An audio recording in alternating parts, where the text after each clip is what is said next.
أشهد أن لا إله إلا الله وحده لا شريك له وأشهد أن محمدا عبده ورسوله أما بعد فأعوذ بالله من الشيطان الرجيم بسم الله الرحمن الرحيم الحمد لله رب العالمين الرحمن الرحيم مالك يوم الدين إياك نعبد وإياك نستعين اهدنا الصراط المستقيم صراط الذين أنعمت عليهم غير المغضوب عليهم ولا الضالين آمین۔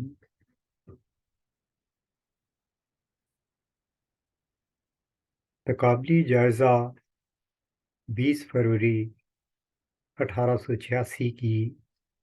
پیش گوئی کے بارے میں پیش کیا جا رہا ہے۔ گزشتہ خطبہ میں بھی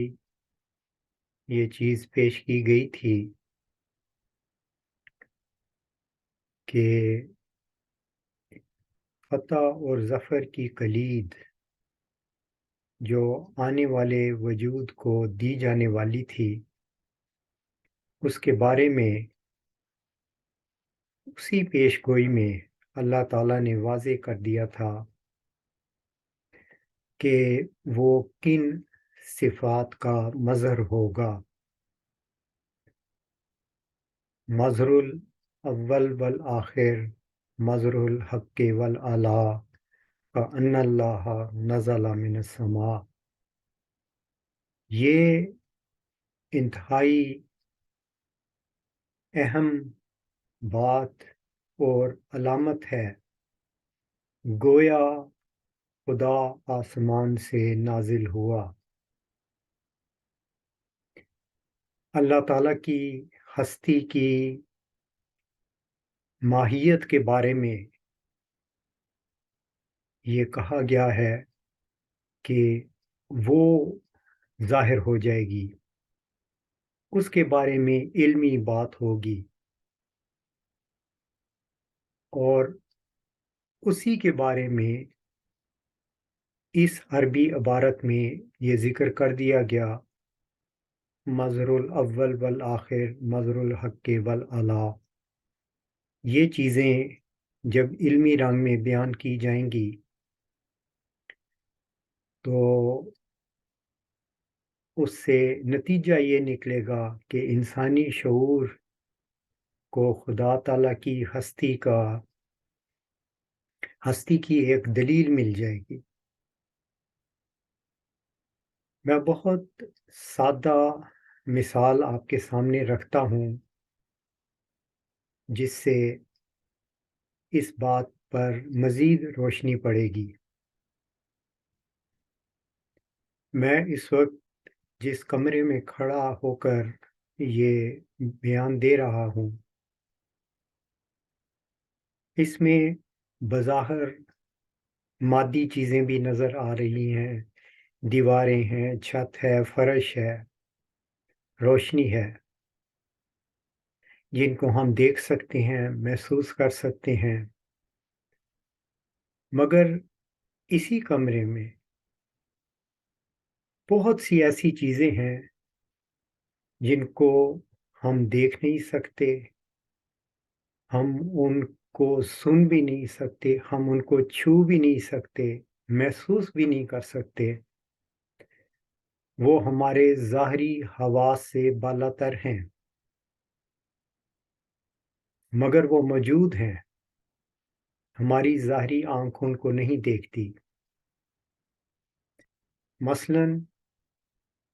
اس کمرے میں بے شمار ریڈیو ویوز ہیں،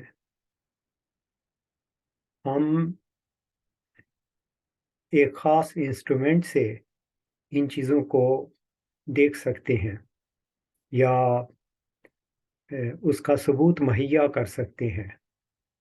ہزاروں چینلز ہیں جن کی ویوز یہاں موجود ہیں،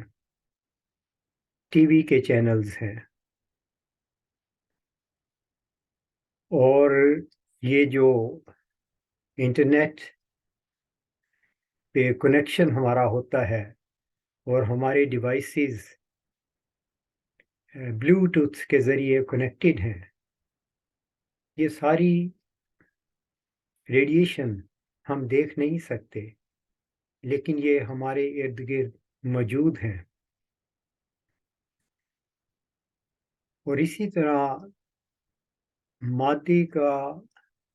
ایک بنیادی پارٹیکل جسے ہم نیوٹرینو کہتے ہیں، وہ بھی ملینز کی تعداد میں یہاں سے گزر رہا ہے، اور پوری کائنات میں سے یہ ریڈیشن گزر رہی ہے، لیکن ہم نہ دیکھ سکتے ہیں نہ محسوس کر سکتے ہیں، لیکن وہ موجود ہیں۔ اور اسی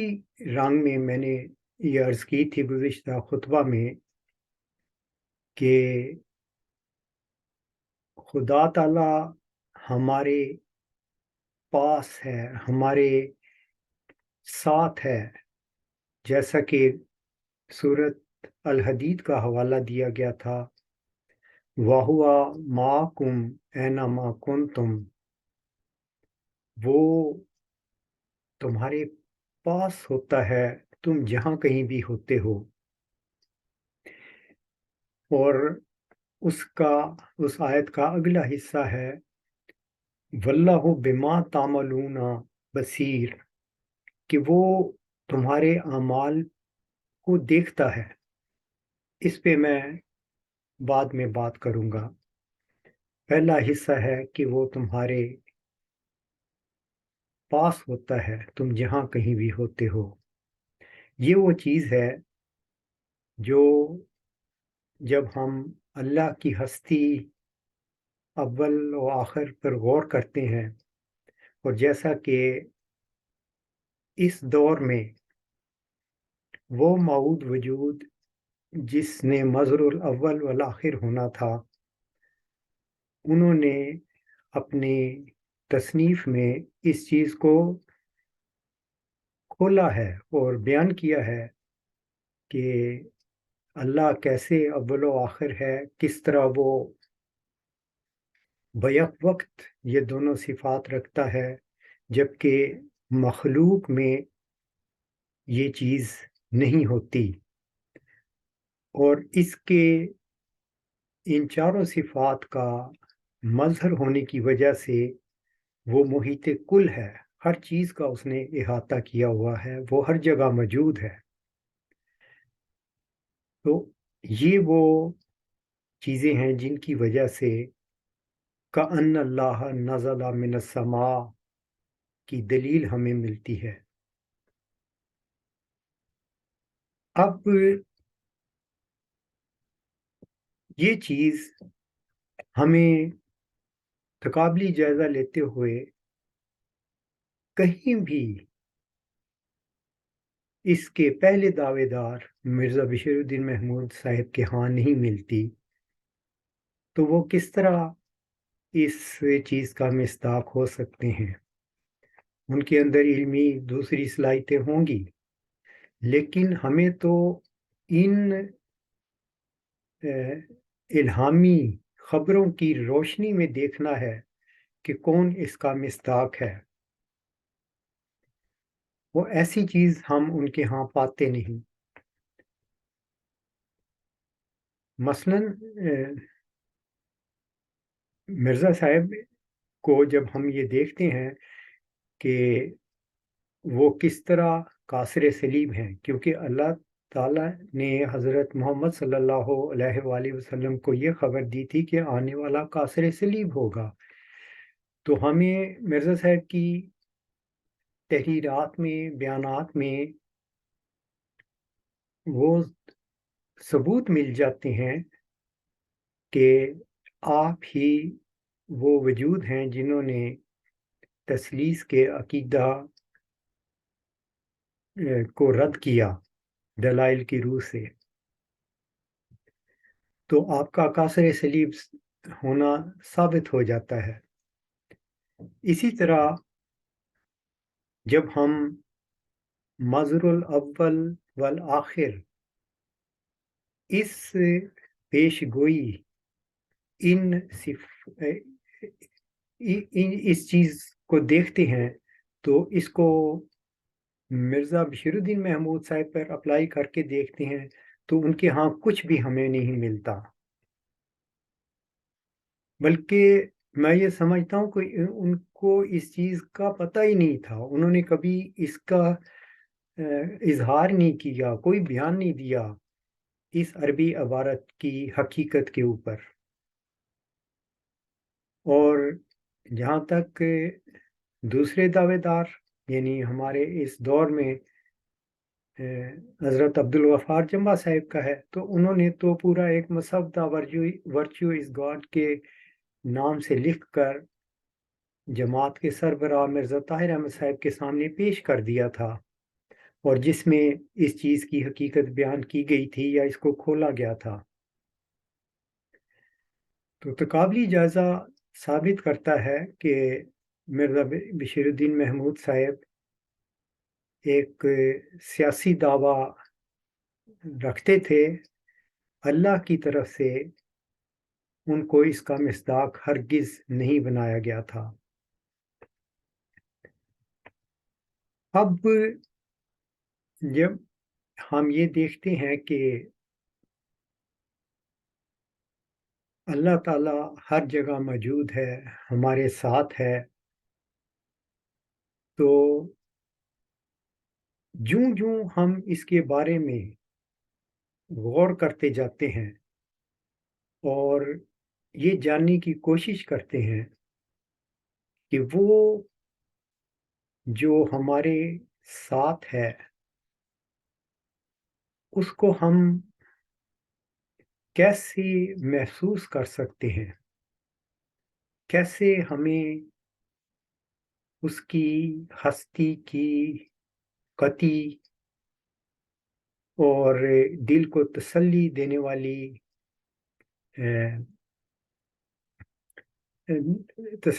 والی ثبوت مل سکتے ہیں۔ تو اس کے مختلف طریقے ہیں۔ پہلی بات یہ ہے کہ ان تغیرات کو جو ارد گرد وقوع پذیر ہو رہے ہیں ان کو ان غیبی اخبارات کے تحت تلاش کرنے کی کوشش کرنی چاہیے۔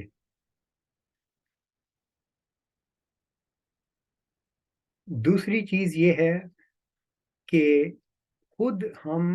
وہ اعمال کریں کہ ہم خالق کی صفات کے ہم رنگ ہو جائیں، تو اس نور کی، اس خالق کی، اس اللہ کی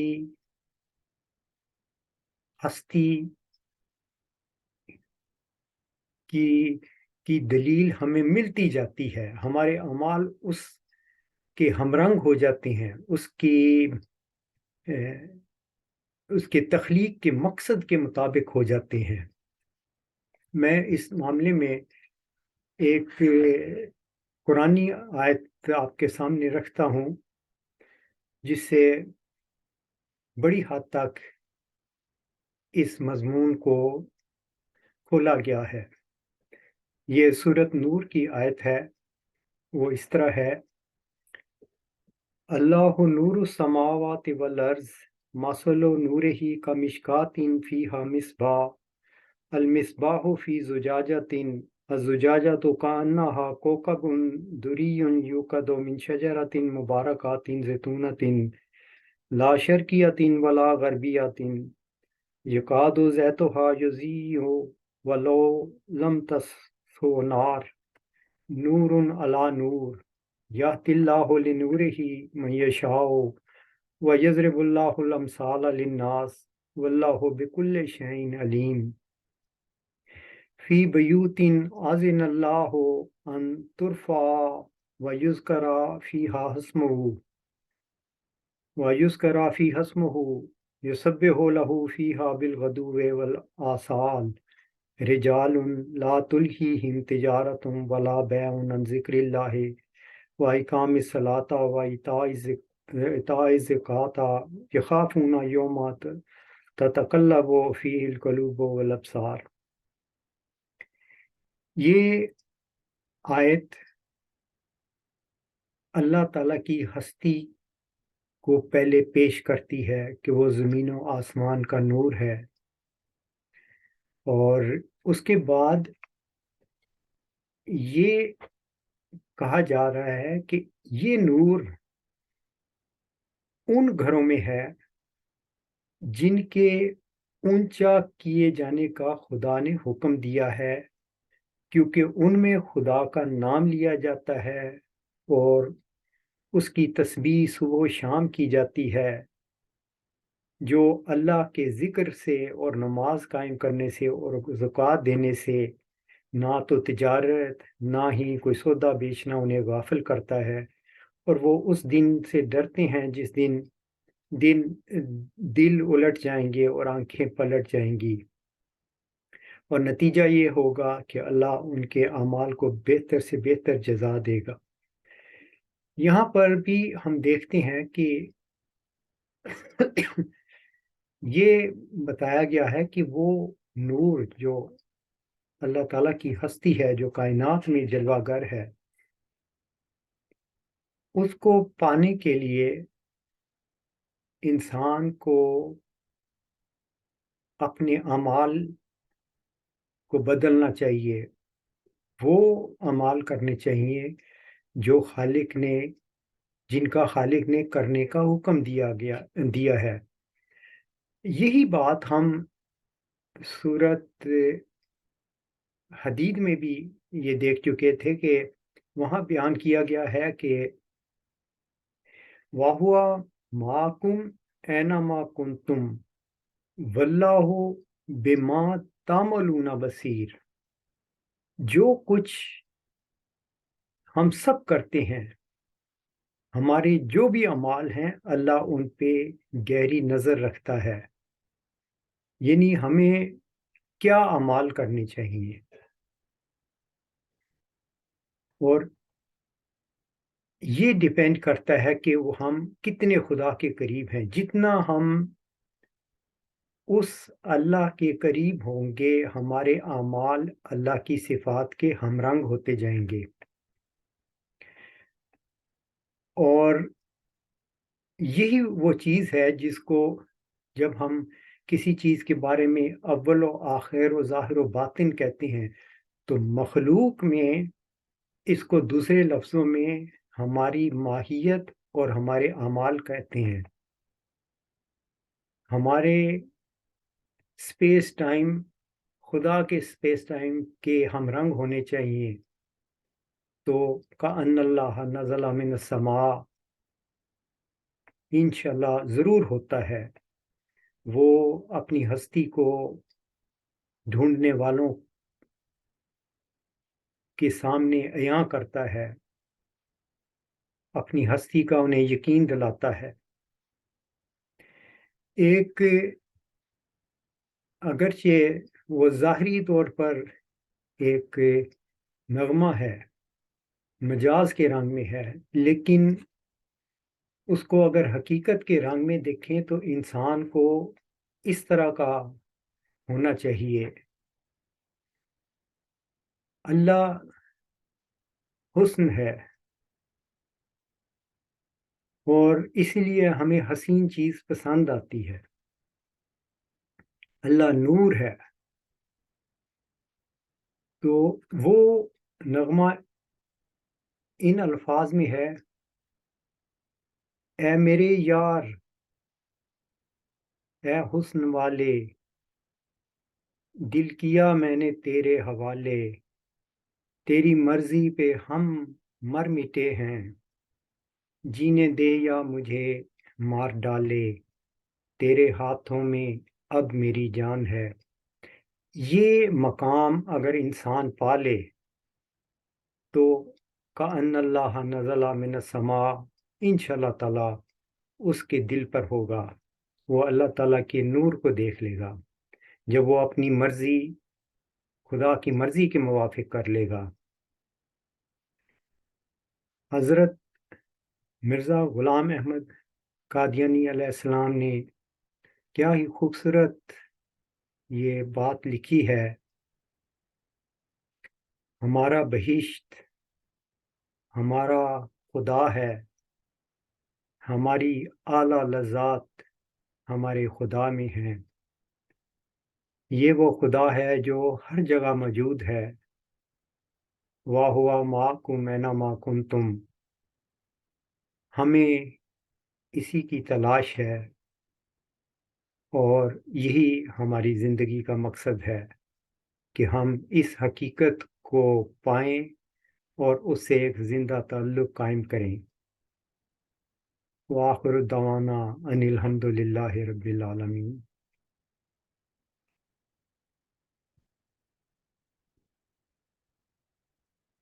الحمد للہ نحمده ونستعینه ونستغفره ونؤمن به ونتوکل علیہ ونعوذ باللہ من شرور انفسنا ومن سیئات اعمالنا، من يهد الله فلا مضل له ومن يضلله فلا هادي له، ونشهد ان لا اله الا الله ونشهد ان محمدا عبده ورسوله۔ عباد اللہ رحمكم اللہ، ان اللہ یامر بالعدل والاحسان وایتاء ذی القربى وینہی عن الفحشاء والمنکر والبغی یعظکم لعلکم تذکرون۔ اذکروا اللہ یذکرکم وادعوہ یستجب لکم ولذکر اللہ اکبر۔